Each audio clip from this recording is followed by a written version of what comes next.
Salut, c'est Trado, voilà la vidéo de mise à jour pour l'indice parisien et on commence sans plus attendre par le coin des fondamentaux avec aujourd'hui une journée plutôt creuse en termes de news économiques, hein. Bon, il y a bien eu des données statistiques témoignant d'une croissance stable dans la zone de l'OCDE, hein, le club des pays riches et dans la zone euro. Bon, pas grand chose à se mettre sous la dent à ce niveau. Par contre, au niveau géopolitique, c'était un petit peu plus animé avec les premières sanctions, enfin les dernières sanctions qui sont tombées sur les compagnies russes suite au dossier russo-ukrainien. Et aujourd'hui, les regards étaient tournés vers le FTSE, hein, le marché anglais, puisque pour la première fois ce week-end, il y a un sondage qui s'est révélé favorable aux indépendantistes écossais. Et c'est vrai que ça a fragilisé quand même les banques anglaises qui prennent plus de risques, hein, lorsque leurs actifs sont investis dans un pays où la devise serait différente. Et là, effectivement, si l'Écosse prend son indépendance, eh bien, il est hors de question, hein, qu'il conserve la livre sterling. Et ça a mis un petit peu d'animation dans les marchés. Mais bon, ça ne nous regarde pas autant, évidemment, que le Royaume-Uni. Donc, dans ces conditions, il ne s'est pas passé grand-chose sur les marchés aujourd'hui. Regardez plutôt.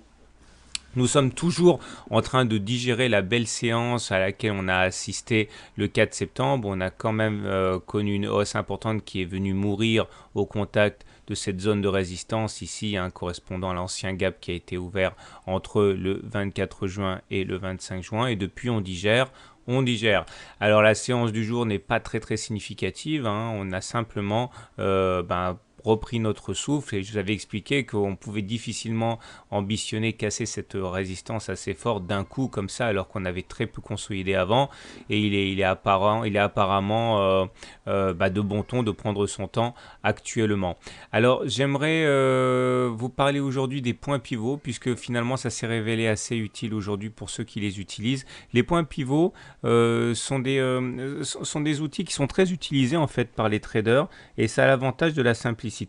C'est simplement un système qui vous donne des résistances et des supports pour les traders en intraday. Bon, je vous mets la formule devant, ça se calcule tout seul, hein, je vous montrerai comment.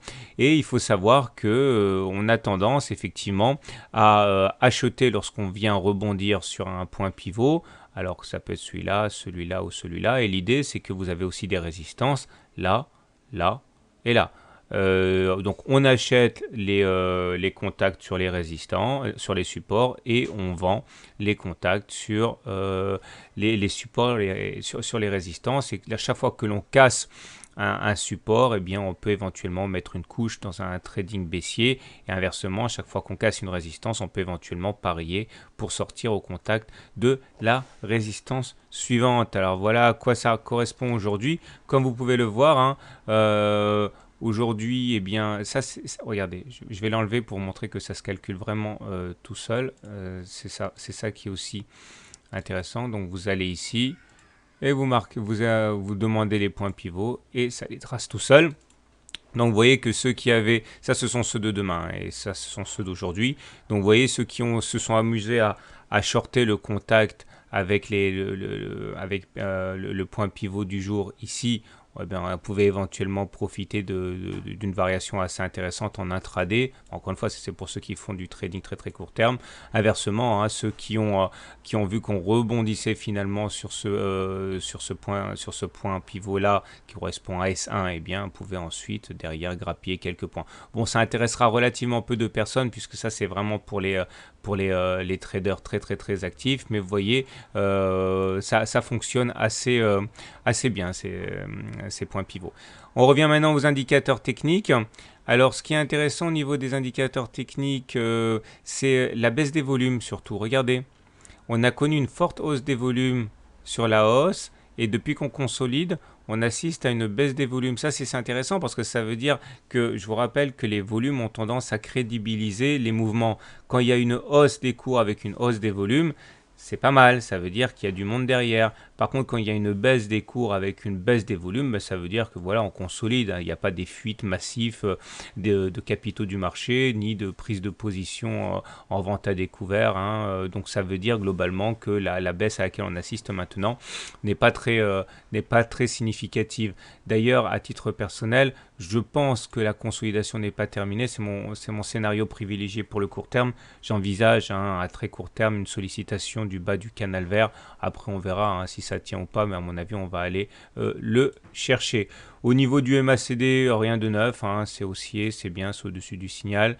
On remarquera quand même que sur le stochastique ici, eh bien, on a toujours une divergence baissière, puisqu'on n'a pas fait de plus haut entre ce point et ce point-là, alors qu'on a fait des plus hauts sur les cours. On retrouve aussi une divergence baissière sur l'OBV, j'en reparlerai sans doute demain. Voilà, j'aimerais vous parler ce soir d'un site qui est à mon sens très intéressant. Alors, je vais vous montrer où c'est là. Il s'agit d'un site, hein, qui est tenu par un pote d'ailleurs, hein, Nicolas Gaillardeau. Ça s'appelle warningtrading.com et ça vous sert à vous aider, hein, dans le cadre de démêler avec des brokers peu scrupuleux. Comme vous le savez, vous êtes très souvent agressé dans votre boîte mail, hein, par des courtiers, des brokers qui n'ont absolument pas pignon sur rue, qui sont localisés dans des endroits très très louches, sans représentation en France. Et Nicolas s'est fait pour spécialité de vous aider à récupérer vos sous lorsque vous êtes tombé entre les pattes d'un de ces escrocs. Donc n'hésitez pas à le contacter. Sa rémunération est très raisonnable, compte tenu du fait que si vous n'avez pas d'aide, eh bien généralement l'argent que vous avez investi, vous pouvez dire bye bye. Et Nicolas connaît très bien les rouages, connaît très bien à la fois l'aide juridique dont vous pouvez disposer, et il connaît également tous les sites, tous les brokers qui ont des démêlés avec la justice à cet égard. N'hésitez pas à le contacter, c'est warningtrading.com.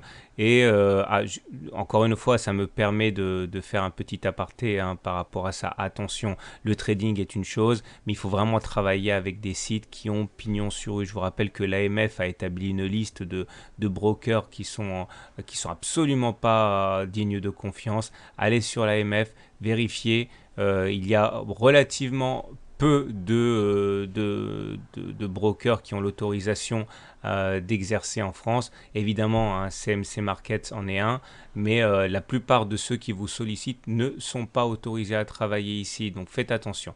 Voilà, chose promise, chose due, maintenant place à Ibrigenix. Voilà, chose promise, chose due, voilà l'analyse technique de Ibrigenix qui a quand même pris la bagatelle de 33% aujourd'hui, et cela mérite qu'on fasse un petit point sur cette valeur. Alors, tout d'abord, il faut remettre les choses dans leur contexte et prendre un petit peu de recul pour bien comprendre que malgré la hausse de 33%, eh bien, nous sommes toujours en tendance baissière, hein, sur Ibrigenix, puisque regardez, ce qui détermine une tendance au regard de la théorie de Dow, c'est le fait que la succession de pics soit descendante, et ainsi que la succession de creux. Autrement dit, tant que l'on fait des pics et des creux descendants, eh bien on sera toujours en tendance baissière.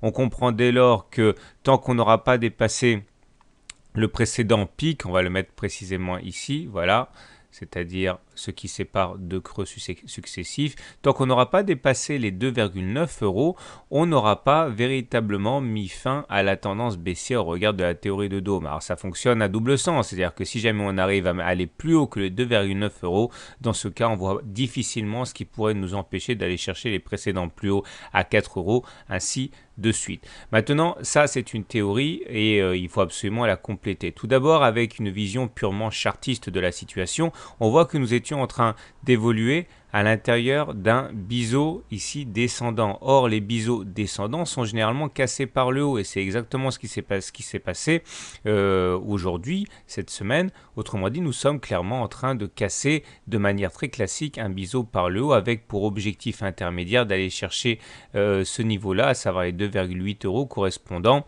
à la précédente résistance. Maintenant, les obstacles sont assez nombreux, au premier rang desquels le nuage Ichimoku ici. Regardez, ce nuage fait le distinguo entre la tendance haussière et la tendance baissière. Quand on est au-dessus du nuage, on est en tendance haussière. Quand on est en dessous du nuage, on est en tendance baissière, etc., etc. Là, on est dans le nuage. Autrement dit, nous avons simplement mis fin à une tendance baissière. La tendance baissière a été cassée. Mais si jamais on arrive à se hisser au-dessus du nuage, c'est-à-dire au-dessus des 2,6 euros, eh bien, nous serons en tendance haussière. C'est aussi l'enjeu. Alors maintenant, là aussi, il faut comprendre qu'en système Ichimoku, rien n'est simple parce que pour véritablement donner le feu vert à la hausse, il faudra également que la Chinku, la courbe bleue, soit au-dessus des prix. Autrement dit, lorsque les cours seront au-dessus du nuage à 2,6 euros et lorsque la Chinku sera au-dessus des prix, là aussi on aura un excellent carburant haussier. Pour l'instant, il faut bien comprendre que ce qui a bloqué la hausse aujourd'hui, c'est ceci. C'est le super trend, qui a tendance à jouer un rôle de résistance et de support lorsqu'il est sollicité. Si on arrive à casser le super trend, là aussi, on ferait basculer le super trend de baissier en haussier, comme ça a été le cas ici. Et effectivement, on a eu une hausse assez intéressante par la suite. Donc, au niveau Ichimoku, on est simplement neutre. Il nous faut maintenant nous tourner vers les indicateurs techniques. Et les indicateurs techniques sont extrêmement prometteurs. Tout d'abord, le stochastique. Regardez, le stochastique a cassé cette oblique-là qui le capait depuis maintenant début 2014. Et nous sommes en même temps sortis de la zone de survente. Ici, on est au supérieur à 20. Maintenant, on a croisé le signal à hausse. Ça, c'est très positif. Nous avons également le momentum qui a croisé là aussi l'oblique descendante qui capait les cours. Malheureusement, on est encore négatif, mais on est de moins en moins négatif. Autrement dit, la dynamique baissière a tendance à s'étioler. Et puis, j'ai envie de dire, une observation des volumes est aussi très intéressante ici, puisqu'on voit que depuis que les cours remontent, ici, les volumes globalement montent. Et c'est toujours bien d'avoir des volumes qui montent lorsque les cours montent, parce que ça veut dire en gros qu'il y a du carburant, il y a des personnes qui sont intéressées, des investisseurs qui sont intéressés. Autrement dit, ce n'est pas anodin, ce n'est pas un épiphénomène.